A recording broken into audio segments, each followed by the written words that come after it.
What's happening today, guys? Tomato here. Today I'm going to be showing you a Photoshop effect that I put together for you. It's going to be a KFC logo edit. So what we're going to be getting is this right here. You can be using any picture that you like, any portrait, any person. I'm not sure how well it'll work if you wanted to use like an anime, cartoon character, or anything like that. What you're going to do first is open up your portrait here. It doesn't matter the size, doesn't matter anything like that. We'll get it all figured out. First thing we're going to need to do after we've got it opened up, go over here, click your quick selection tool, and you're going to select the entire background. It's going to be our first thing. First things first. Make sure just the background is selected. So if you end up selecting any of the shirt, any of the clothing, anything like that, be sure you deselect it. You can hold the Alt key on your keyboard and it will make a subtraction. You're going to make sure your background, if it's background, it's going to be locked. You can't delete or edit anything. So you're going to double click on that. It'll bring up the new layer selection. Just name it whatever you're wanting. I'm just going to do layer 0. And then you're going to hit delete to get rid of that background. And you can hit Control D to deselect everything. And you'll see you might have a couple rough edges like up here. It's all going to be alright. You're going to be getting this as the final thing, so nobody's going to see all of that. They're just going to see white if it's there. It's not going to make a big deal. And if you're a perfectionist, go for it. Next up, what we're going to do is hit C to bring up the crop tool. We're going to set it at a 1x1 square. Just make sure that it covers from top to bottom. Just keep it at that square shape. Center it. And make sure that delete cropped pixels is unchecked. You do not want that checked. So uncheck it if it is checked. That'll erase all this, which we might need later on, or it'll look funky. You'll have to go through a clone tool and all sorts of stuff. And it's not worth it. From here, we're going to make 2 new layers. Make sure that your portrait layer is up on top.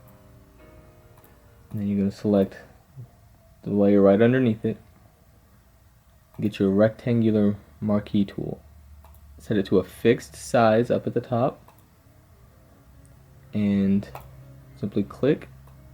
Make sure, this is going to vary depending on the size of your picture. If you have a smaller picture, obviously you're not going to need it to be 8x8. Mine's a little larger, so I have it 8 inches by 8 inches. Just make sure it's a perfect square, and then you're going to center it. The next thing we're going to do is come down here and make sure we have a red selected. The red that I'm going to be using, if you want a darker red, just click darker. If you want it lighter, just click lighter. The one that I'm going to be using is a 224 and a 00 on the RGB. So 224, 0, and 0. If you're printing this, you'll be using CMYK. CMYK is better for printing. RGB is for web previews, web, anything like that. So if you're using CMYK, it's going to be 6, 100, 101.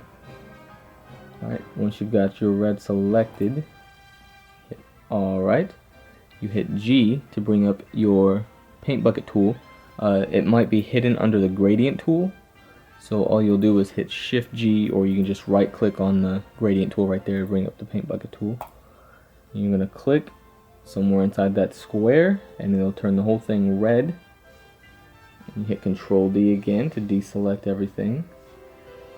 And you're going to click the very bottom layer and you're going to come over here. See, your background color should be white still. If it's not, just hit D, it'll reset it to black and white, and then you hit X, which will bring it to the front. And you just click over here, get that very last background white. Now we're going to resize the red square. All you're going to have to do is hold Shift, Alt, and drag it, and it'll drag it from the center on all sides. Alright, now we're going to put our portrait where we want it.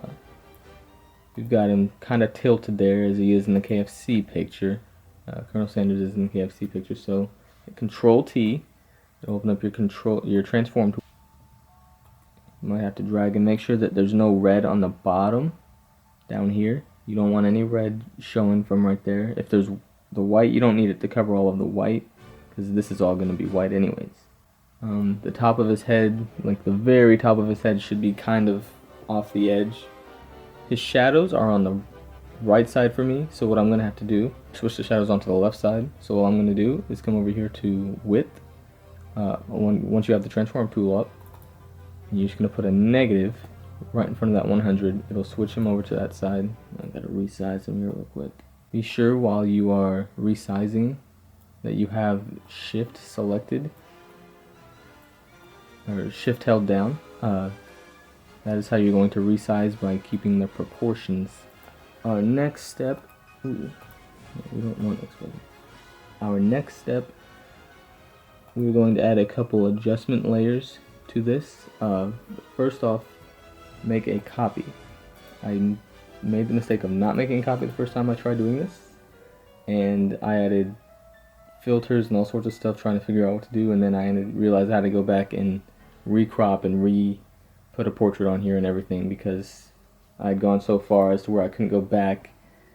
So make sure you have this layer here. You can just make it not visible. You're not going to be using it, it's just a backup in case something goes wrong with this one. So we're going to add a brightness contrast, a vibrance. With the vibrance one, you're going to go to -40 on vibrance and -45 with the saturation. And then with the brightness, you're going to bring it up to about 100. Right, and the contrast is going to go up to about 97. Just somewhere around there. Do 95 will be just fine. Alright, next thing we're going to need to do is get your selection tool once more. If your person has, make sure you have the portrait layer selected.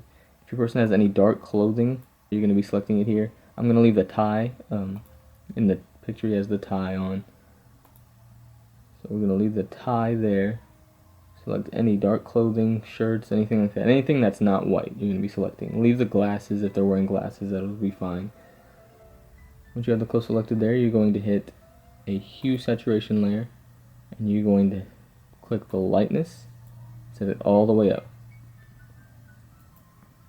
Now, make sure you have all of those layers. Clipping mask, just right click on them, and then hit create clipping mask. That's going to make sure that it only affects our portrait photo. The next thing we're going to do is go up to filter, and make sure you have the portrait photo selected. Go up to filter, hit filter gallery. Now open it up, and zoom out so you can see what you're doing there. And you're going to make sure the artistic folder is open and click cutout. You can see what kind of effect it's doing just clicking here. And now you're going to fumble around with these. For me, I have them set at the right ones that I need. You might have more details here and there, so you would have to change your settings around. Just make sure that it's recognizable. Obviously that's not recognizable, so I'm going to have to increase it. Same with this one here. But for you guys, just fumble around, see which ones work, which ones don't. And we have the KFC effect there. We have one more step to do. I'm going to select your magic wand tool, which is under the quick selection tool. And you're going to select all of the pieces of their face that are going to be gray. Anything on their clothing that's gray, anything like that. Just click anything gray, anything that's not white. You can leave a few details here and there. Up here. Like up here, obviously we don't need to select that. Make sure you don't select the glasses. Obviously don't select the mouth. We need the mouth to be visible. Right, now that you got your selection, what you're going to do is you're going to open up a brightness contrast adjustment and turn that brightness all the way up. And that's going to give us all the white that we need. Alright, and now the last thing we need to do is add our words. So, you're going to hit T right here to open up your text. I tried searching everywhere, everywhere on the web for a KFC font. I could not find one anywhere. It was just something that they edited for their logo. So the closest thing I found was a Frizz Quadrata. This is not free. You can't find it on the font or anything like that. You can use any serif font for it. Times New Roman will work just fine. Once you got your text down there, whatever you're trying to use, click the color up here, sample the color of the background, make it the same color there. Close your box in around it. And you're gonna hit Control T once you got that. And just kind of move it around, get it where you want it. And now, since they don't have an effect to add the lines in, we're going to add the lines in ourselves. It's not too difficult. Just click your line tool here. Depending again on the size of your picture, you're going to need a different size line. Mine's just going to be 5 pixels.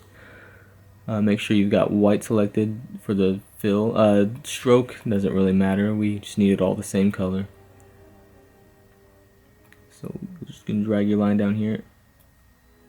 Another thing you might want to add, you don't have to, is a little point at the end. To do that, you click on this little setting gear thing there, click end, then put it at 100, 125, and that will give you a little arrowhead point there at the end. You're going to do that on the left side of all of the letters, and then you're also going to do it on the slant of the N and the slant of the R. And there are your letters. You can also add in any text you want right there. Since Bernie is a presidential candidate, I added in the words, "He's country changing good," as a play on one of KFC's logos, which was its finger looking good. And I'm going to use the same font. But again, this font doesn't really matter. It's anything that looks good to you. Make that white.